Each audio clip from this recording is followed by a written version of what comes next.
సంవత్సరాల తరబడి government job కోసం వేచి చూస్తున్నారా? కేవలం 8 నెలల్లో మీ కల నెరవేర్చుకోండి. వెంటనే కింది నెంబర్స్ కి కాల్ చేయండి.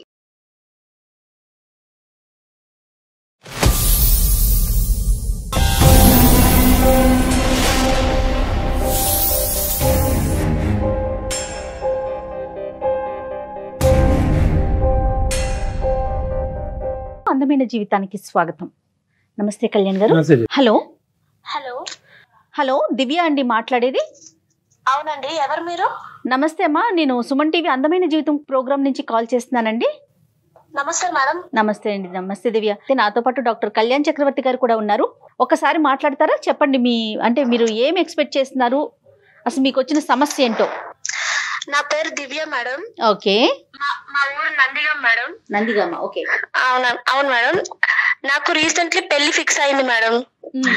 ఇందులో ప్రాబ్లం ఏంటంటే, ఇంటర్ లో ఒక అబ్బాయిని చాలా ఇష్టంగా ప్రేమించేశారు. ఆ అబ్బాయి పేరు అనిల్. ఓకే. ఆ అబ్బాయి ఫ్యూచర్ లో నాకు ఏ ప్రాబ్లం రాకుండా ఉండడానికి నేను మెయిల్ చేశా మేడం. ఓకే. మేము ఇంటర్ లో చాలా ఇష్టంగా ప్రేమించుకున్నాం. ఓకే. ఇంటర్ ఎగ్జామ్స్ అయిపోయిన తర్వాత మా ఇంట్లో ఈ విషయం తెలిసింది మేడం. నన్ను ఒక ఉమెన్స్ హాస్టల్ లో జాయిన్ చేశారు.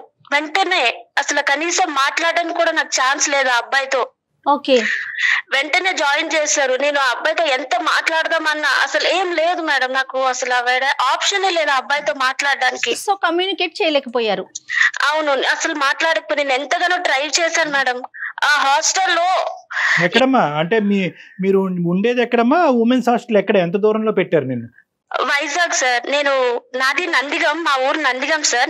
నన్ను జాయిన్ చేసే హాస్టల్ వైజాగ్ లో సార్. అబ్బో, ఓకే ఓకే. సో ఈ అబ్బాయికి చెప్పడం గానీ ఇంకా కంప్లీట్ గా కమ్యూనికేషన్ అనేది కట్ అయిపోయింది.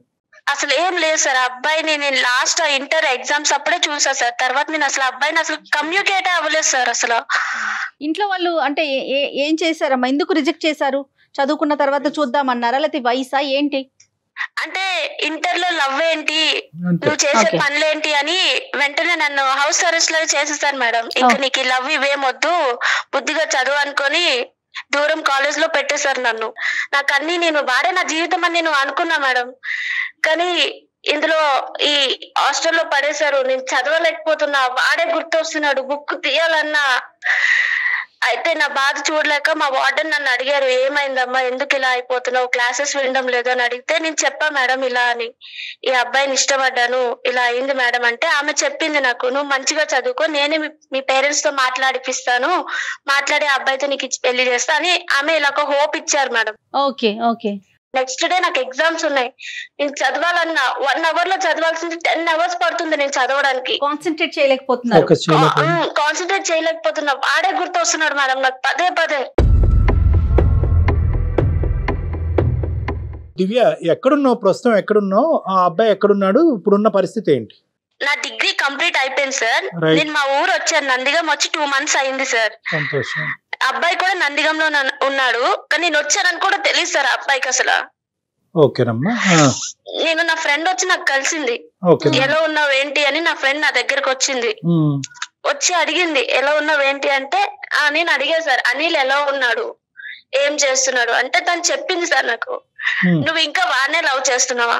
అవును, నేను ఆడనే లవ్ చేస్తున్నా, వాడేనే నేను లవ్ చేస్తున్నా అని చెప్తే ఆమె అన్నది, నీ ముఖం, వాడిని ఇంకా లవ్ చేస్తున్నావు అంటే వాడు వేరే అమ్మాయితో లవ్ చేస్తున్నాడు, నీ బెస్ట్ ఫ్రెండే తను అని చెప్పింది. నేను నమ్మలేకపోయా సార్, అస్సలు నమ్మలేకపోయా తనని ఆ మాట అనగానే. అయితే తను నేనే నీకు చూపిస్తా పద అనుకొని మేము ముందు కలిసిన స్పాట్ కి ఆమె తీసుకెళ్ళింది నన్ను. తీసుకెళ్తే నేను చూసా ఆ అబ్బాయి నా బెస్ట్ ఫ్రెండ్ తోనే నా ముందే ఆ పార్క్ లో ఆ అమ్మాయిని ముద్దు పెడుతున్నాడు సార్. నేను చూసా కల్లారా, తట్టుకోలేకపోయా సార్ నేను అసలు ఆ మూమెంట్. వీడేనా ఇలా చేసింది, నా లవరేనా, నన్ను లవ్ చేస్తూ వేరే అమ్మాయితో ఎలా ఉండాలనుకున్నాడు. ఆ మూమెంట్ నేను చాలా షాక్ అయ్యా సార్, చాలా డిప్రెషన్ లోకి వెళ్ళిపోయి ఏం మాట్లాడాలో కూడా తెలియదు నాకు. కదమ్మా, మీ ఇద్దరు ఒక్క నిమిషం. నాన్న దివ్య, ఎంత గ్యాప్ అమ్మా మీ ఇద్దరి మధ్యన? అసలు కమ్యూనికేషన్ లేకుండా ఉన్న గ్యాప్ ఎంత? ఈ మధ్యలో ఏమైనా కమ్యూనికేషన్ చేయడానికి నువ్వు గానీ అతను గానీ ట్రై చేశాడా? ఇవి చెప్పమ్మా. నేను చాలా ట్రై చేసా సార్. గ్యాప్ ఎంతమ్మా? గ్యాప్ ఎంత నాన్న? నువ్వు హాస్టల్కి వెళ్తాను 3 years. ఓకే, ఈ 3 years ఎటువంటి కమ్యూనికేషన్ లేదు, ఆ అబ్బాయి కూడా ఎటువంటి ప్రయత్నం చేశాడు. ఒకప్పుడు ప్రయత్నం చేస్తే కనుక నీ వేరే అబౌట్స్ తెలియటానికి ఏమైనా అవకాశం ఉందా అమ్మా? ఏం లేదు సార్, అసలు 3 years ఏం మాట్లాడుకోలేదు. అసలు నేను ఉన్నానో లేదో కూడా వాడికి తెలియదు సార్. అలా కాదు నాన్న, మీ ఇద్దరి మధ్యన ఒక కామన్ ఫ్రెండ్ ఎవరో ఒకరు ఉండాలిగా. ఆ కామన్ ఫ్రెండ్ ని ఏమే ఎక్కడున్నది దివ్య ఎక్కడుందని ఒక మాట అడుగుంటే దివ్య పరానా చోట ఉంది అనేటటువంటి చెప్పుండేవారు కదా. అసలు ఆ అబ్బాయి ప్రయత్నం చేసాడా లేదా? ఆ అబ్బాయి ప్రయత్నం చేసాడో లేదో నాకు తెలియదు సార్. నేను అబ్బాయి అసలు కాంటాక్ట్ అవ్వలేదు కదా. నేను ఇక్కడికి వచ్చినాక నాకు నా ఫ్రెండ్ చెప్పింది ఇలా అని. కాదమ్మా, హాస్టల్లో ఉన్నప్పుడు ఒక్క అవకాశం కూడా నీకు రాలేదా? లేదంటే ఆ అబ్బాయి కామన్ ఫ్రెండ్స్ ద్వారా నీతో కాంటాక్ట్ అవడానికి ట్రై కూడా చేయలేదా? ఏమో సార్, అసలు ఆ అబ్బాయితో నేను ఏం మాట్లాడలేదు సార్. నాకు ఏం తెలియదు ఆ అబ్బాయి గురించి. నేను ఊరొచ్చిన తర్వాత నాకు తెలిసింది ఈ విషయం అన్నది. హాలిడేస్ అప్పుడు ఇంటికి నువ్వు వచ్చినప్పుడు ఇంటికి వచ్చా సార్, అయినా సరే నాకు ఫోన్ లేదు, ఏం లేదు. మళ్ళీ స్టేషన్ కి వెళ్ళాలన్నా సరే 4 మనుషులు పెట్టి వాళ్ళతోనే వెళ్ళి వాళ్ళతోనే రావడం, మొత్తం హౌస్ అరెస్ట్ చేస్తారు సార్. ఈవెన్ నేను ఒక ఫోన్ మాట్లాడాలన్నా కూడా నాకు అక్కడ ఏ పాయింట్ లేదు సార్, సోర్స్ లేదు నాకు అసలు మాట్లాడడానికి. మొత్తం బంధించేసారు జైలు లాగా. హాస్టల్ నుంచి కూడా నీకు సోర్స్ లేదమ్మా? ఒక సందర్భంలో కూడా ఎవరైనా ఫ్రెండ్ ఫోన్ గానీ వార్డెన్ ఫోన్ గానీ? ఏం లేదు సార్, అసలు నాకు ఎవరితో మాట్లాడించే వాళ్ళు కాదు. అసలు నా ఫ్రెండ్స్ ని కూడా మా ఇంటికి రానించే వాళ్ళు కాదు అసలు. నీకైతే అవకాశం లేదు అని అంటున్నావు. ఆ అబ్బాయికి ఎన్ని అవకాశాలు ఉన్నా కూడా ట్రై చేశాడా లేదా అన్నది తెలియదు అంటున్నావు. కాబట్టి 3 సంవత్సరాల పాటు మీ మధ్యన ఎటువంటి గ్యాప్ లేదు. 2 months అయితే కనుక నువ్వు మళ్ళీ నందిగామమ్మా 2 months క్రితం నందిగామ వచ్చావు. ఎందుకు వచ్చావమ్మా? ఎగ్జామ్స్ అయిపోయాయి సార్, డిగ్రీ కంప్లీట్ అయిపోయింది, వచ్చేసాను నేను ఇంటికి. నాకు ఇంట్లో సంబంధాలు చూసారు సార్, నాకు మ్యారేజ్ ఫిక్స్ అయింది. అంటే ఇలా సంబంధాలు చూసారు. ఈ విషయం అనేది ఒక విషయం అనేది నేను వాడికి చెప్పాలి కదా సార్. నేను వాడిని ఇష్టపడ్డా కదా, ఏమైంది ఏంటి అనేది నేను చెప్పాలి కదా. నేను వచ్చాను ఊరు. అతను చెప్పడం కాదురా దివ్య, అతనికి చెప్పడం అన్నది కాదు, ఫస్ట్ మీ ఇంట్లో వాళ్ళకి చెప్పాలి కదా. నువ్వు చెప్పావా? అమ్మ, నా మనసులో ఒక మనిషి ఉన్నప్పుడు మీరు వేరే సంబంధం నన్ను హౌస్ అరెస్ట్ చేసి ఇంతకాలం నాకు నచ్చినటువంటి వాడి దగ్గరికి వెళ్లకుండా, వాడి చూపు చూడకుండా, ఫోన్ మాట్లాడకుండా మీరు నన్ను ఇలా చేశారు. ఇంకా నా మనసులో ఆ అబ్బాయే ఉన్నాడు, మీరు ఎందుకమ్మా వేరే సంబంధాలు చూస్తున్నారని ఫస్ట్ ఇక్కడ ప్రశ్నించేవా నువ్వు? కానీ వాళ్ళు ఒప్పుకోరు కదా సార్, వాళ్ళకి ఇష్టం లేదు కాబట్టి నన్ను అంత దూరం పంపించేశారు కదా సార్. మళ్ళీ వాళ్ళు ఎలా ఒప్పుకుంటారు? అందులో వాడికి జాబ్ లేదు, ఏం లేదు ఆ టైంకి. సరే, సో నువ్వు ఏంటంటే ఇక్కడ పేరెంట్స్ ఒప్పుకోరు అనేటటువంటిది ఒకటి, ఇంకో పక్క నుంచి ఏమొచ్చి నువ్వు ప్రేమించినటువంటి ప్రేమికుడితో 3 సంవత్సరాల పాటు కమ్యూనికేషన్ లేకపోయినా అతను మాత్రం నీ గురించి అలాగా వెయిట్ చేయాలన్నా నీ ఉద్దేశం? నేను వాడే కావాలనుకున్నాను కాబట్టి, నేను వాడు నన్ను నిజంగా లవ్ చేస్తే నేను వాడినే పెళ్లి చేసుకుందాం అనుకున్నాను కాబట్టి, మా పేరెంట్స్ ని కాదైనా సరే నేను వాడిని లేచిపోవడానికి నేను రెడీగా ఉన్నాను సార్. వాడినే పెళ్లి చేసుకోవాలని నేను ఉన్నా. అదే నేను చూడుకొని ప్లేస్ లో నా బెస్ట్ ఫ్రెండ్ తోనే నేను అన్ని చూసా సార్. ఆ టైం నా గుండె పగిలిపోయింది సార్. నేను ఏం చేయాలో కూడా నాకు అర్థం కాలేదు అసలు.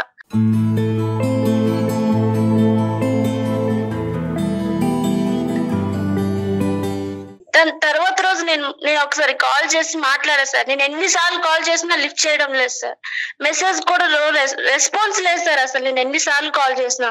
ఓకే, నేను నా ఫ్రెండ్ మొబైల్ నుంచి కాల్ చేసా. ఓకే, లైక్ అన్నోన్ నెంబర్ లాగా కాల్ చేస్తే లిఫ్ట్ చేశారు.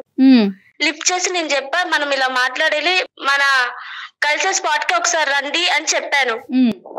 అతను వచ్చారు. అయితే నేను చెప్పా, మేడం నాకు ఇలా ఇంట్లో పెళ్లి సంబంధాలు చూసారు, నేను పెళ్లి చేసుకుంటున్నాను అని చెప్పాను. ఆ అబ్బాయి నేను 3 years తర్వాత నాకు కలిసేనంత ఆనందం అదేం లేదు, లైక్ నార్మల్ గానే ఉన్నాడు ఆ అబ్బాయి. అవునా, ఏం చేస్తున్నాడు అబ్బాయి, ఎంత సాలరీ అబ్బాయికి, ఇలాంటి క్వశ్చన్స్ అడుగుతున్నాడు. మరి ఎందుకు వచ్చాడమ్మా? నువ్వు పిలవగానే ఎందుకు వచ్చాడు? ఏదో పేరెంటానికి వచ్చినట్టు ఏం వింటానికి వచ్చాడు? అంటే లైక్ 3 years తర్వాత నేను వచ్చాను కదా మేడం, ఏదో కలవాలి పిలిచింది అనే ఇంటెన్షన్ లో వచ్చాడు. అసలు ఏంటి అన్నది ఇక్కడ ఏంటి అన్నది టెస్ట్ చేయడానికి చూడటానికి వచ్చాడు. కానీ నీ లోపల ఎంతవరకు ఆ ప్రేమని పదిలంగా ఉందో లేదో అన్నది చూడటానికి వచ్చాడు. కానీ నీ లోపల ఉన్న ఇంటెన్సిటీ అతనిలో నీకు ఏమాత్రం కనిపించలేదు. అంతే సార్. నేను అడిగా, అసలు అనిల్ నువ్వు నన్ను నిజంగానే లవ్ చేసావా? అసలు షాక్ అమ్మాయి, నిజంగా షాక్. నేను నిన్నే అడుగుతున్నా, నాకు వేరే వాళ్ళతో పెళ్లి ఫిక్స్ అవుతుంది. మనం ఏమనుకున్నాం, మన ఇద్దరం ఎంత సిన్సియర్ గా లవ్ చేసుకున్నాం, మనం పెళ్లి చేసుకుందాం అనుకున్నాం కదా. నాకు వేరే వాడితో పెళ్లి అవుతుంటే నువ్వు అలా రాయిలాగా ఉంటావేంటి, నువ్వు అలాగా అనుకో నేను అడిగా మేడం. అడిగితే మరి ఏం చెయ్యాలి చెప్పు అనుకొని అంటున్నాడు. అయితే ఏం చేయడం ఏంటి, ఏదో ఒకటి చేయవా నువ్వు అనుకొని అంటే, చేయడానికి ఏం లేదు అనుకొని అంటారు సార్. నీకు పెళ్లి అవుతుందంటే షాక్ అవ్వలేదు, నీకు అతని శాలరీ ఎంత, ఉద్యోగం ఎక్కడ అనేటటువంటి అడిగాడు, మంచి చెడ్లు అడిగి తెలుసుకున్నాడు. నువ్వేమొచ్చి ఇదేంటయ్యా అనిలు ఆ మాత్రం కూడా వెయిట్ చేయకుండా నేను అసలు నీ స్థానంలో లేనా, నువ్వు ఖండించట్లేదు ఏంటి, బాధపడట్లేదు ఏంటి అనేది అతనిలో లేనటువంటి ఇమోషన్ తెప్పించే ప్రయత్నం నువ్వు చేసావు. ఫైనల్ గా ఏమైందమ్మా? అబ్బాయి ఏం చెప్పలేదు సార్, ఇంకతో అంత అయిపోయింది. అయిపోయింది, అబ్బాయి అది ఎప్పుడో అడిగాడు అయిపోయింది. మన సంగతి ఏంటి నీకు అంటే ఇప్పుడు నేను అయింది, చెప్పాను అతనికి సార్ ఎప్పుడో మన అయిపోయింది. సంగతి ఏం లేదు, నాకు ఇంట్లో పెళ్లి ఫిక్స్ అయింది, నేను ఆ అబ్బాయినే చేసుకుంటా అని చెప్పేసా సార్, అంతే. Okay okay. తర్వాత నేను ఇంటికి వెళ్ళిన తర్వాత నాకు వాట్సాప్ లో మెసేజ్లు, ఫేస్బుక్ లో మెసేజ్లు, మేము 2 years కలిసి చదివి కలిసి లవ్ చేసుకున్నాం కదా సార్, 2 years. అవును. మేము తిరిగే వీడియోస్ గానీ మా చాటింగ్ గానీ అన్ని నాకు పెడుతున్నారు సార్ వాట్సాప్ లో. ఇదేం ట్విస్ట్ అమ్మా? వాడి పని వాడు చూసుకోకుండా మళ్ళీ నీ దగ్గరికి వచ్చాడా? బ్లాక్ మెయిల్ చేస్తున్నారు సార్ ఇండైరెక్ట్ గా. ఏమని, ఏం కావాలంట? అంటే ఇలా వీడియోస్, ఇలా చాట్ హిస్టరీస్ అన్ని పెట్టేసి ఇవన్నీ నేను ఏం చేయాలి, ఈ గుర్తులు ఏం చేసుకోవాలి అని అడుగుతున్నాడు. ఓకే, మరి నువ్వు చెప్పావా అప్పుడు? ఈ డబుల్ గేమ్ ఆడుతున్నాడు. నేను చెప్పా సార్, ఏం చేయడం ఏంటి, డిలీట్ చేసే అని చెప్పా. నేను డిలీట్ చేస్తే ఆ అబ్బాయి అన్న నేను డిలీట్ చేయను, ఇవన్నీ నాతోనే ఉంచుకుంటా నేను అనుకోని అన్నాడు. అయితే నేను నా ఫ్రెండ్ ని అడిగా సార్, ఇదేంటి ఇలా చేస్తున్నాడు, నాకు భయం వేస్తుంది అంటే ఆమె చెప్పింది, నీకు అర్థం కావడం లేదా, ఆ అబ్బాయి నేను బ్లాక్ మెయిల్ చేస్తున్నాడు అనుకోని అంటుంది. మరి నువ్వు ఇంకొక అమ్మాయితో నాకు పార్క్ లో కనిపించావు, నిన్ను నేను చూశాను, మరి నా జీవితం నాది కదా అని నువ్వు అప్పుడైనా చెప్పలేదా? లేదు మేడం, నేను అదేం చెప్పలేదు వాడికి. ఎందుకమ్మా, ఎందుకు చెప్పలేదు? వాడి నిజ స్వరూపం నాకు ఆల్రెడీ తెలిసిపోయింది కదా సార్, వాడు ఎలా ఉంటాడు అనేది నేను ఆల్రెడీ చూసా, నేనే కళ్ళారా చూసా. చెప్పలేదు మేడం. సో వాడినైతే కనుక యాజ్ వి స్పీక్ నౌ నీ మనసులోంచి తీసేసావు. అవును సార్. సరే, మరి ఇప్పుడు ఏం చేద్దామమ్మా, ఏంటి ఇప్పుడు నీ సమస్య ఏంటి? ఇప్పుడు నాకు పెళ్లి ఫిక్స్ అయింది కదా మేడం, వాడి వల్ల నాకు ఏ ప్రాబ్లం రాకూడదు, ఆ వీడియోస్ కానీ ఆ చాట్ హిస్టరీ వల్ల. సో అది వాడి దగ్గర నేను డిలీట్ చేయించాలి సార్. అది అనిల్ తో ఇప్పుడు మాట్లాడటానికి అవకాశం ఉందమ్మా? ఓకే సార్, నేను చేస్తాను. ఒకసారి నా ఫోన్ అయినా అటెంప్ట్ చేస్తారో లేదో నాకు తెలియదు సార్, బట్ నేనైతే ట్రై చేస్తాను. నీ ఫోన్ ఎత్తకపోయినా కూడా మనకు వేరే సోర్సెస్ ఉన్నాయమ్మా, ఆ సోర్సెస్ ద్వారా అతను పట్టుకుందాం. ఓకే సార్, నేను ఒకసారి కలుపుతున్నా. నువ్వు ట్రై చేయి. మీరు మాట్లాడే వ్యక్తి మీ కాల్ ని హోల్డ్ లో పెట్టారు.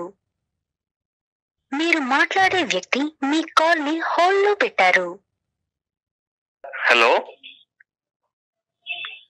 సార్, కాన్ఫరెన్స్ లో ఉన్నారు. బాబు అనిల్, నా పేరు డాక్టర్ కళ్యాణ్ చక్రవర్తి. అందమైన జీవితం అనేటటువంటి ఒక చక్కటి కార్యక్రమం నుంచి మాట్లాడుతున్నాం నీలాంటి వాళ్ళ గురించే.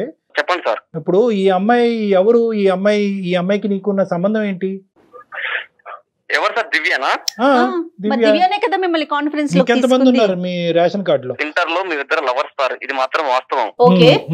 అయితే ఆ అమ్మాయి ఇంటర్ అయిపోగానే నాకు కనపడకుండా వెళ్ళిపోయింది. ఎటో నాకు కనపడకుండా వెళ్ళిపోయింది. కనీసం నేను అప్పటి నుంచి అమ్మాయి కోసం ఎంత ట్రై చేసినా కూడా ఆ అమ్మాయి ఎక్కడ అమ్మాయి అడ్రస్ దొరకలేదు నాకు. ఎంతకాలం ట్రై చేశాను ఆయన? సార్ నేను దగ్గర 2 years తిరిగాను సార్. ఆ అమ్మాయి 3 సంవత్సరాలు వెళ్ళిపోయింది కదా, నేను 2 years తిరిగాను. నేను వాళ్ళ గల్లీలో సార్, నేను వాళ్ళ ఇల్లు తప్ప మిగతా ఇల్లు మొత్తం ఎంక్వైరీ చేశాను సార్. వాళ్ళ ఇంటికి పోతే బాగోదని చెప్పేసి నేను ఎతికాను. తర్వాత వాళ్ళ అమ్మమ్మ వాళ్ళ ఇంటికి పండగలకు గట్ట ఏమన్నా వెళ్ళిందేమో అని చెప్పేసి నేను అక్కడికి కూడా వెళ్ళాను. అక్కడ ఆ ఊర్లో కూడా లేదు. ఎటు వెళ్ళిపోయిందో, వాళ్ళ అమ్మ వాళ్ళు ఏమన్నా సీక్రెట్ మ్యారేజ్ చేసి పంపించారా, లేకపోతే అమ్మాయి అసలు ఎక్కడికి పోయిందో నాకు అర్థం కాని పరిస్థితుల్లో నేను ఉన్నాను సార్. ఉండి ఈ అమ్మాయి అంటే నాకు చాలా ఇష్టం సార్. దివ్య అయితే ఇంటర్ లో మేము ఇద్దరు లవ్ చేసుకున్నాం సార్. సంతోషం. ఎటు వెళ్ళిపోయిందో కాదండి, ఏమయ్యిందో అనే అనుమానం ఉండాలి. ఇక్కడ మనం మాట్లాడే మాటలోనే చాలా మీనింగ్స్ వచ్చేస్తాయి కదా. ఆ అమ్మాయి సేఫ్ గా ఉందని చెప్పేసి నాకు తెలిసింది, కానీ ఎక్కడుందో నాకు తెలియదు. మ్యారేజ్ అయిందా లేకపోతే ఎక్కడికన్నా సరే ఇప్పుడు నాకు తెలియదు మేడం. ఇంకొకటి ఏంటంటే నేను వాళ్ళ ఇంటికి పోయి నేను అడగలేను కదా మేడం. నేను వాళ్ళ ఇంటికి పోయి అడిగితే వాళ్ళు ఉన్నారు, వాళ్ళందరూ జరిగితే నేను చాలా ఇబ్బంది పడాల్సి వస్తుంది కదా మేడం. నాకు ఫ్యామిలీ ఉంది కదా. అలా అని చెప్పేసి నేను చెప్పాను ఆ అమ్మాయికి. ఆ అమ్మాయి నాకు, నేను మొన్న రీసెంట్ గా కలుసుకున్నాం ఇద్దరం. ఆ అమ్మాయి నేను కలుసుకుంటే మాకు మాట్లాడుకుంటామని అంత కుదరలేదు మేడం. ఇప్పుడు కాల్ చేసింది మళ్ళీ నాకు. కాదని ఇప్పుడు ఆ దివ్య 2 కారణాల చేత వెనక్కి వచ్చింది నందిగామ. ఏ, తన చదువు అయిపోయింది. బి, పెళ్లి సంబంధాలు చూస్తున్నారు. ఈ పెళ్లి సంబంధాలు ఇలా చూస్తున్నారు అనేటటువంటి అంశం నీ వరకు చెప్పడానికి ఆ అమ్మాయి నీ ఎదుర్కొంటూ వచ్చింది, అవునా కదా? వచ్చింది, నాకు చెప్పింది సార్. ఆ రోజు చెప్పింది. ఎక్కువగా మళ్ళీ వాళ్ళ పెదనాన్న ఎవరు అటు నుంచి వెళ్ళిపోతుంటే ఆ అమ్మాయి వెళ్ళిపోయింది ఇక సడన్ గా చెప్పేసి. ఇన్ని సంవత్సరాలు కనిపించినటువంటి ఒక అమ్మాయి నీకు కనిపించింది. ఏ అమ్మాయి గురించి అయితే కనుక నువ్వు గల్లీ గల్లీ తిరిగావో, ఎక్కడికి వెళ్ళిపోయిందనో భయపడ్డావో, బతుకుందో చనిపోయిందనో ఆలోచించావో, ఆ అమ్మాయి ఈ రోజు నీకు కనిపించింది. కనిపించినప్పుడు నీ రియాక్షన్ ఏంటి? నెంబర్ 1. నెంబర్ 2, కనిపించినటువంటి అమ్మాయి నాకు ఒక పెళ్లి సంబంధం కుదిరింది, ఇది నా పరిస్థితి, ఏం చేద్దాం అని అడిగినప్పుడు నీ రియాక్షన్ ఏంటి? ఈ 2 రియాక్షన్లు ఎలా ఉన్నాయన్నది నాకు చెప్పు. సార్ నేను యాక్చువల్లీ ఫస్ట్ టైం దివ్యాన్ని చూడగానే నా కళ్ళల్లో నీళ్ళు వచ్చినాయి సార్. చాలా రోజులు చూశాను కదా సార్, నేను తట్టుకోలేకపోయాను సార్ ఆ అమ్మాయిని చూసి.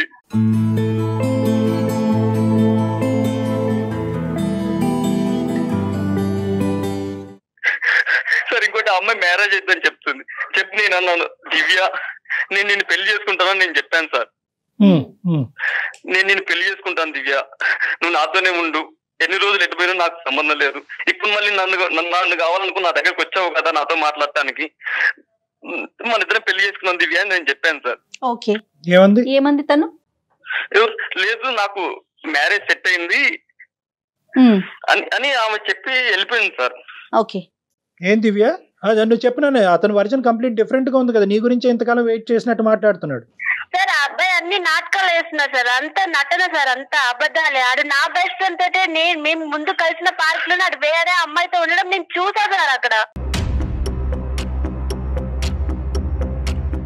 నా బెస్ట్ ఫ్రెండ్ గీతతో మనం కలిసిన పార్క్ లోనే నేను నీతో చూసా. నీ నాటకాలు ఆపు, నువ్వు నా దగ్గర చెప్పకు.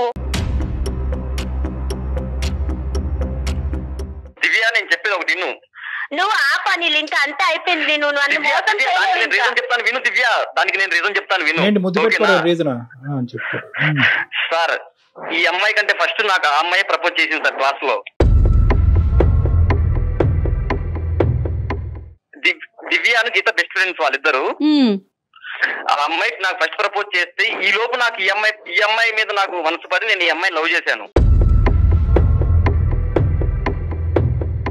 ఈ అమ్మాయితో జీవితాంతం ఉందామని చెప్పేసి నేను ఫిక్స్ అయిపోయాను సార్.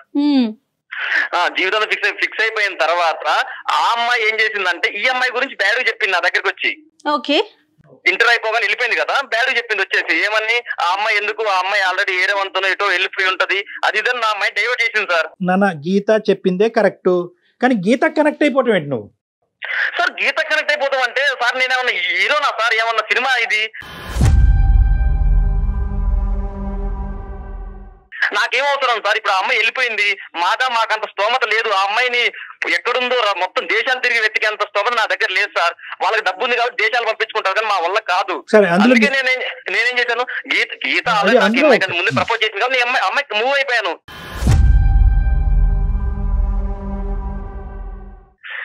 అంటే అమ్మాయి ఓకే చెప్తే ఓకే చెప్పేస్తావా? నీకు బుద్ధి లేదా, బుర్ర లేదా?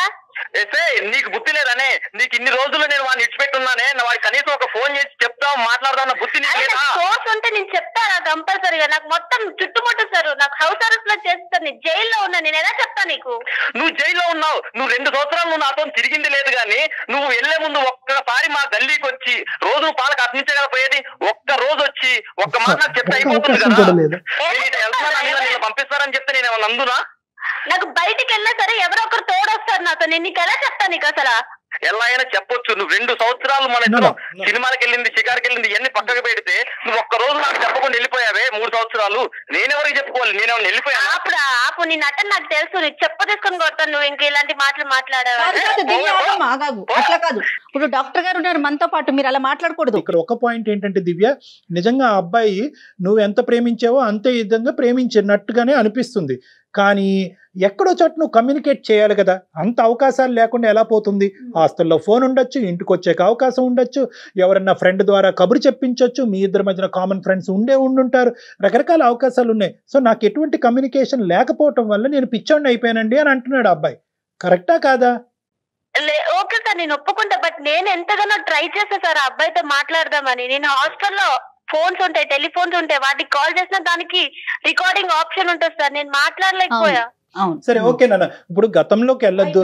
ఇప్పుడు ఒకటి నాన్న అనిల్, నీ ప్రేమ కూడా కరెక్టే అనుకుందాము, కానీ ఇప్పుడు ఏమంటావు నువ్వు? Geetha, I want Geetha and I want Divya అని కూడా అంటావా? లేదు sir, I want Divya sir. Sir ఏం లేదు సార్, దివ్య అయితే నాకే కావాలి సార్. నీ మీద నా ప్రేమ చచ్చిపోయిందిరా. మరి లేదు, నాకు నువ్వు అవసరం లేదురా. దివ్య నేను ఎందుకు చెప్తున్నాను 20 నీ కాళ్ళు పట్టుకుంటానే దివ్య. అవసరం లేదు, నీ నిజ స్వరూపం అంతా బయటకు వచ్చేసింది. ఇంకా నీ నటన ఆపేసా. ఇంకా ఒకసారి దివ్య, నువ్వు ఎంతైతే కనుక ఎటువంటి దిక్కుతోచినటువంటి పరిస్థితుల్లో అతను కమ్యూనికేట్ చేసుకోలేకపోయావు, అంతే విధంగా ఆ అబ్బాయి కూడా నిన్ను వెతుకుతూ ఇంకెక్కడ ఏ కాంటాక్ట్ దొరకపోవటం. సో నువ్వు చెప్పినటువంటిది ఎంతైతే నమ్మాలో అతను చెప్పింది కూడా అంతే నమ్మాలి. Okay, so both of you are on an equal stage. సో ఇప్పుడు మా అందరికీ అర్థమైంది ఏంటంటే మీరిద్దరు నాటకం ఆడలేదు, ఇద్దరు గాఢంగానే ప్రేమించుకున్నారు, ఎటొచ్చి కమ్యూనికేషన్ గ్యాప్ అనేది ఏర్పడింది. ఈ మధ్యలో దురుద్దేశంతో అవనివ్వండి, ఇంకో ఉద్దేశంతో అవనివ్వండి, గీత అనేటటువంటి అమ్మాయి దూరింది. ఆ అమ్మాయికి ఈ అబ్బాయికి తెలిసి తెలియకుండా ఈ అబ్బాయి కనెక్ట్ అయిపోయాడు. సో గీతకి చెప్పుకునేటటువంటి విధంగా నేను చెప్పుకుంటాను, గీతను వెనక్కి పెడతాను, గీతతో నా ప్రయాణం అనేటటువంటిది కరెక్ట్ ప్రయాణం కాదు, నా మనసులో ఉండేటటువంటిది దివ్య మాత్రమే, దివ్యే నాకు కావాలి అని అంటున్నాడు. మరి నువ్వు కూడా అంతే ఇదిగా గాఢంగా ప్రేమించావు కదమ్మా. 3-4 సంవత్సరాల పాటు నువ్వు వెయిట్ చేసావు కదా, చదువు మీద కూడా కాన్సన్ట్రేట్ చేయలేకుండా ఈ అబ్బాయినే మనసులో పెట్టుకుని ఈరోజు తల్లిదండ్రులు ఒక సంబంధం తీసుకురాకపోతే ఖచ్చితంగా నువ్వు ఈ అబ్బాయి గురించే వెళ్ళి పెళ్లి చేసుకుని ఉండేదాను కదా. సో ఇద్దరు మరి నీ తల్లిదండ్రుల మీద నీకు భయాన్ని ఎదుర్కోలేక ఈ కారణాన్ని చూపెడుతున్నావా, లేదంటే ఈ అబ్బాయి అనేటటువంటి వాడు నీ మనసులో పూర్తిగా చచ్చిపోయాడా? ఆ అబ్బాయి నా మనసులో అంత పూర్తిగా చచ్చిపోయాడు సార్. మరి లేడు సార్. లేదు సార్ అది వాళ్ళ అక్క మాటలు ఇన్ని ఎట్లా చేస్తుంది సార్. దీనికి నేనంటే చాలా ఇష్టం సార్ దివ్యకి. ఎప్పుడు ఇలా మాట్లాడలేదు సార్, ఫస్ట్ టైం ఇలా మాట్లాడుతుంది దివ్య. మొన్న కలిసినప్పుడు చాలా మంచిగా మాట్లాడింది, ఇప్పటికిప్పుడు పెళ్ళని నాటకం ఆడుతున్నారు సార్. నీ నిజ స్వరూపం చూసాను కాబట్టి నీ మీద నాకు ఇష్టం చచ్చిపోయిందిరా. నన్ను ఒక్క నిమిషం దివ్య, నిజ స్వరూపం చూశాడు అని చెప్పి నువ్వు ఒక సినిమా చూసినట్టుగా మాట్లాడక్కర్లేదమ్మా. ఒక సంఘటన చూసావు, ఆ సంఘటన అబ్బాయి ఏమీ వ్యతిరేకించలేదు, అది జరిగినటువంటి సంఘటనే, దాని వెనకట్లు ఉన్న కారణాలు పూర్వపరాలు అన్ని విడమర్చి చెప్పాడు.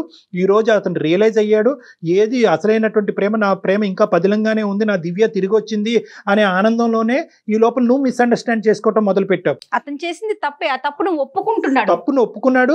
ఆ అమ్మాయికి చెప్పేటటువంటి బాధ్యత నాదన్నాడు, దివ్యకే 100% నా మనసులో స్థానం అని చెప్పాడు.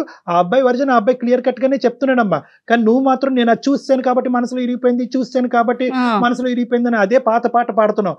నువ్వు నిజంగా ఈ రోజుకి ఇప్పటికీ కూడా నీ మనసులో నిజంగా ప్రేమ ఉంటే కనుక నీ తల్లిదండ్రులకి చెప్పుకునే ధైర్యం నీకుందా? నేను చెప్తాను సార్ ఇంట్లో, బట్ వాళ్ళు ఒప్పుకుంటారనే నమ్మకం నాకు లేదు సార్. అది 2 డిఫరెంట్ కాన్సెప్ట్స్ అమ్మా. ఇప్పుడు ప్రేమ చచ్చిపోయిందా, లేదంటే వాళ్ళు ఒప్పుకోరనేటటువంటి భయంతో ఈ ప్రేమను కాదంటున్నావా? లేదు సార్, వీడి మీద నాకు ప్రేమ చచ్చిపోయింది సార్. అంటే తను ఇంకా అది మనసుకు తీసుకుంది, దానిలో నుంచి బయటికి రాలేకపోతుంది. ఒకప్పుడు ఈ సంఘటన చెప్పకపోతే కనుక, ఈ సంఘటన జరగకపోతే కనుక, ఎప్పుడు నువ్వు వదిలి వెళ్ళినటువంటి అనిల్ ఇప్పుడు కూడా అలాగే ఉంటే కనుక నీ తల్లిదండ్రులు ఎదిరించి ఈ అబ్బాయిని వచ్చి ముందుకు వచ్చి పెళ్లి చేసుకుని ఉండేదానివా? అవును సార్, ఏదైనా పెళ్లి చేసుకున్నాను సార్. దివ్య నా తప్పైంది, క్షమించే. నీ కాళ్ళు పట్టుకుంటాను దివ్య, నువ్వు ఈ మాట మాత్రం అనకు దివ్య. సార్ ఇప్పుడు గనక ఆ అమ్మాయి చేసుకుంటా అంటే ఇప్పుడే తాళి కట్టేస్తాను సార్ నేను తీసుకొచ్చి. ఇంత ప్రేమ ఉన్న వ్యక్తివి ఒక 3 సంవత్సరాల అబ్బాయి లేకపోయేసరికి ఇంకొకరిని ఎలా ఫీల్ చేసేస్తావు నీ జీవితంలో చెప్పు? నా తప్పైంది మేడం, తప్పైంది. చేసేదంతా చేసేసి తప్పైపోయింది, నాకు అదే కావాలి, ఆ వస్తువే కావాలంటే ఎట్లా అనిల్? కాంప్రమైజ్ అవ్వాలి అంతే. అలాంటప్పుడు అలాంటి మిస్టేక్స్ చేయకూడదు మేడం. మిస్టేక్స్ అంటే సహజంగా నేను ఒక్కరిని చేసేది కదా మేడం, ప్రతి ఒక్కరు చేసే మిస్టేక్ మేడం. కానీ ఈ రోజు ఆ అమ్మాయి ఇంకో దారి చూసుకుంది నాన్న. తల్లిదండ్రులు చూపెట్టేటటువంటి ఒక దారి, టెన్షన్ లేనటువంటి దారి, నీకు ఆ అమ్మాయికి బాధ కలగనటువంటి ఒక దారిని ఆ అమ్మాయి ఎంచుకుంది కాబట్టి దాన్ని నువ్వు గౌరవించాలేమో అన్నది నాకు అనిపిస్తుంది. అవును, మీరు ఈ రోజు కలిసి ఉండకపోతే కనుక, ఈ రోజు ఆ అమ్మాయి వచ్చి నిన్ను మళ్ళీ వచ్చి నేనున్నాను నీకు తెలుసా అనేది గుర్తు చేయకపోతే, మీరిద్దరు ఎలాగైతే మీ ప్రయాణాన్ని కొనసాగించేవారో అదే స్థానానికి మళ్ళీ వెళ్ళిపోవాలన్నది నా విజ్ఞప్తి. సార్ లేదు సార్, నాకు దివ్య కావాలి సార్, దాన్ని పువ్వుల్లో పెట్టి చూసుకుంటాను. అందుకనేనా తన ఫొటోస్ వీడియోస్ అన్ని కూడా మీరు మళ్ళీ షేర్ చేయటం? నేను ఆ ఉద్దేశంతో షేర్ చేయలేదు మేడం, నేను ఆ ఉద్దేశంతో మేడం మా పాత జ్ఞాపకాలను గుర్తు చేస్తూ మేము దిగిన ఫొటోస్ కానీ మెసేజ్ కానీ అందుకు పంపాను తప్ప ఏరే దురుద్దేశంతో కాదు. మేము తప్పుగా అనుకున్నాం లేనన్న, మేము ఇంకో విధంగా అనుకున్నాం. ఒకటి చూడకూడనటువంటి సంఘటనని ఆ అమ్మాయి చూసింది. దానికి నువ్వు ఎటువంటి విధంగా పెయింట్ పూసినా, ఏ విధంగా కలర్స్ మార్చినా కూడా ఆ అమ్మాయికి బలంగా ఆలోచన ఏంటంటే నా స్థానంలో వేరే అమ్మాయి అతని జీవితంలో ఉంది. అది 2 years ఉందా, 3 years ఉందా, 2 months ఉందా, 3 months ఉందా అన్నది కాదు, రీప్లేస్మెంట్ అయితే ఖచ్చితంగా జరిగింది. ఆ వర్జన్ వినటానికి, నువ్వు చెప్పినటువంటి డిస్క్రిప్షన్ వినటానికి ఈరోజు ఒక విధంగా సాటిస్ఫైగా ఉండొచ్చు, కానీ ఒక ఆడదాని మనసులో ఇంతకాలం ఇటువంటి మనిషి గురించా నేను వెయిట్ చేశాను అనే బాధ ఆ అమ్మాయి కలగటం వల్ల కంప్లీట్గా ఇంతకాలం మనసులో పెట్టి ప్రేమించుకున్నటువంటి ఆ బొమ్మని తీసేసింది ఆ అమ్మాయి, తీసేసింది. తప్పైంది అనేటటువంటి దాని వల్ల మళ్ళీ పోదు, మళ్ళీ ఆ స్థానాన్ని మళ్ళీ నింపలేదు. నీతో పాటు ప్రయాణం చేసినంతసేపు ఆ అమ్మాయికి ఒక క్వశ్చన్ మార్క్ ఆ అమ్మాయి మనసులో ఉంటది. నేనున్నానా, గీత ఉందా, నేనున్నానా, గీత ఉందా. ఒకప్పుడు మా ఇద్దరి మధ్యన ఏమైనా మనస్పర్ధలు వచ్చి మళ్ళీ మేము దూరం అవుతే గీత రాదు అనే గ్యారంటీ ఉందా అనే క్వశ్చన్ మార్క్ తో ఆ అమ్మాయి జర్నీ కొనసాగుతూ ఉంటది. ఈ రోజు ఆ పేరెంట్స్ ఎంత బలంగా ఉన్నారన్నది ఒక్కసారి ఆలోచించుకోండి. అంటే ఈ అమ్మాయికి ఒక ఫోన్ కాంటాక్ట్ ఇవ్వకుండా నందిగామ నుంచి ఏకంగా వైజాగ్ పంపించేసి 3 years పాటు పకడ్బందీగా ఆ అమ్మాయిని ఒక జైలు లాంటి దాంట్లో పెట్టి ఊరు వచ్చినప్పుడు కూడా నీ కాంటాక్ట్ కలగకుండా జాగ్రత్త పడేటటువంటి పేరెంట్స్ ఈరోజు మళ్ళీ అదే మనిషి తన మనసులో ఉన్నాడు, ఆ అబ్బాయినే ప్రేమించుకుంటాను అనేటటువంటి మాట చెప్తే కనుక ఈ అమ్మాయిని ఏ విధంగా వాళ్ళు ట్రీట్ చేస్తారు, ఈ అమ్మాయికి రానున్న రోజుల్లో ఎటువంటి భయంకరమైనటువంటి కష్టాలు వస్తాయన్నది నువ్వు కూడా ఆలోచించాలి. దివ్య లేదు కాబట్టి గీతతో కంటిన్యూ అయ్యావు, కాబట్టి దివ్య లేదు అన్నట్టు గానే నువ్వు ఊహించుకుంటూ ఆ పాత జ్ఞాపకాలన్నీ తొలగించేసి, ఎందుకంటే వాటి వల్ల వచ్చే కాంప్లికేషన్స్ భయంకరంగా ఉంటాయి, చాలా భయంకరంగా ఉంటాయి. ఆ అమ్మాయి జీవితం పాడైపోతుంది, నీ జీవితం కూడా పాడైపోతుంది. సార్ కొంచెం టైం ఇవ్వనండి సార్, నేను దివ్య వాళ్ళ అమ్మ నాన్న ఒప్పించుకుంటాను సార్. దివ్య ఏమంటావమ్మా? లేదు మేడం నాకు వద్దు. అనిల్ అంత చాలా ఏమైంది నీకు? అనిల్ సార్ నేను దివ్య వాళ్ళ పేరెంట్స్ ఒప్పించుకుంటాను సార్. దివ్య అంతే అంటుంది సార్, నేను ఒప్పించుకుంటాను సార్ దివ్యని కూడా. నువ్వు దివ్య లేదనుకునే గీతతో ప్రయాణం మొదలు పెట్టావు కదా, అదే కంటిన్యూ చేయి. అసలు నేనే వద్దు అంటే మా మమ్మీ అని ఎలా ఒప్పుకుంటారు సార్, మా పేరెంట్స్ ఎలా ఒప్పుకుంటారు అసలు? ఇంకా నాకు వాడు వద్దు సార్, నా లైఫ్ నేను చూసుకుంటా. అలాగా దివ్య, తప్పు ఒప్పుకున్నాను, తెలియక చేసిన తప్పు కూడా అలా పట్టుకుని ఎలాడతావేంటే? తెలియక చేసిన తప్పు 2 సంవత్సరాల ప్రయాణం ఉండదు. చేసినా తెలియకపోయిన చేసిన తప్పు తప్పే. తప్పేని ఒప్పుకున్నాను కదా నేను సార్ వాళ్ళ ముందు. ఇప్పుడు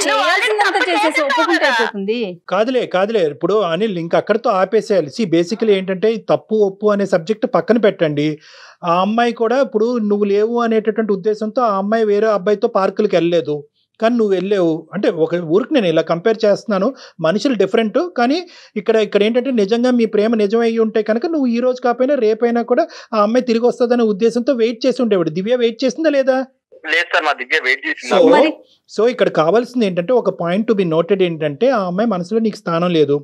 తల్లిదండ్రులకు భయపడో ఇంకో ఉద్దేశంతో కాదు, కానీ ఆ అమ్మాయి ఇంకొక లైఫ్ చూసుకోవాలని అనుకుంటుంది. ఇప్పటి వరకు తన మనసులో నీ గురించి క్రియేట్ చేసుకునే ఇమేజ్ ఆ అమ్మాయి చెరిపేసింది. ఇప్పుడు మళ్ళీ ఆ ఇమేజ్ని నువ్వు రీక్రియేట్ చేయడానికి ప్రయత్నం చెయ్యొద్దు. నీ జీవితాన్ని నువ్వు చేసుకో. ఎటువంటి ఎవిడెన్స్లు ఉన్నాయి కూడా తీపి గుర్తులు, ఆ గుర్తులు, ఈ గుర్తులు కాదు. అవి ఇమీడియట్గా హార్డ్ డ్రైవ్లోంచో ఇంకో డ్రైవ్లోంచో మొత్తం ఎన్ని డ్రైవ్లో నువ్వు సేవ్ చేసావో అన్ని డ్రైవ్లోంచి డిలీట్ చేయి. ఇప్పుడు ఏం చేస్తున్నావు? నువ్వు చదువుకుంటున్నావా, జాబ్ చేస్తున్నావా? ఇప్పుడు జాబ్ చేస్తున్నాం సార్ ప్రెసెంట్. ఏం జాబ్ అది? గవర్నమెంట్ జాబ్ చేస్తున్నాను సార్ మండల ఆఫీస్ లో. ఎందుకురా బాబు జీవితాన్ని పాడు చేసుకుంటావు? మంచి గవర్నమెంట్ జాబ్ ఉంది, నీ గురించి గీత వెయిట్ చేస్తూ ఉంటుంది, నీ గురించి వెయిట్ చేసే వాళ్ళ దగ్గరికి పో. ఎందుకు నువ్వు వద్దు, నీకు స్థానం లేదు అని అనిపించుకునేటటువంటి వాళ్ళ చుట్టూరు ప్రదక్షిణ చేస్తావు? ఆ అమ్మాయి బతుకుతుంది, హ్యాపీగా వాళ్ళ భర్తతో సంతోషంగా ఉంటుంది. ప్లీజ్ అనిల్, నీ మంచి కోరి చెప్తున్నాను, ఆలోచించండి అనిల్, అందరు మంచి కోరి చెప్తున్నాను. ఇంతకంటే మంచి సొల్యూషన్ ఇంకోటి ఉండదు. సార్ ఒకసారి మీ మాటకు కూడా అడగరా సార్? ఒకసారి ఇంకా అడిగేసాం నాన్న అనిల్, ఇంక వదిలేసాయి. అనిల్ ఒక పని చేయండి, ఒకసారి మీరు డాక్టర్ గారిని వచ్చి పర్సనల్ గా కలిసే ప్రయత్నం చేయండి అనిల్. నా ఫోన్ రండి ఒకసారి మీరు పర్సనల్ గా మాట్లాడితే ఇద్దరిని రానియండి. అమ్మ నువ్వు కూడా ఒకసారి అవకాశం ఉండాలి కదా ఇంట్లో. నాన్న ఒకసారి దివ్య, ఇది ఆప్షన్ నీదే. ఒకసారి నీకేమన్నా అవకాశం ఉంటే కనుక ఒకసారి నువ్వు వచ్చి నన్ను కలు.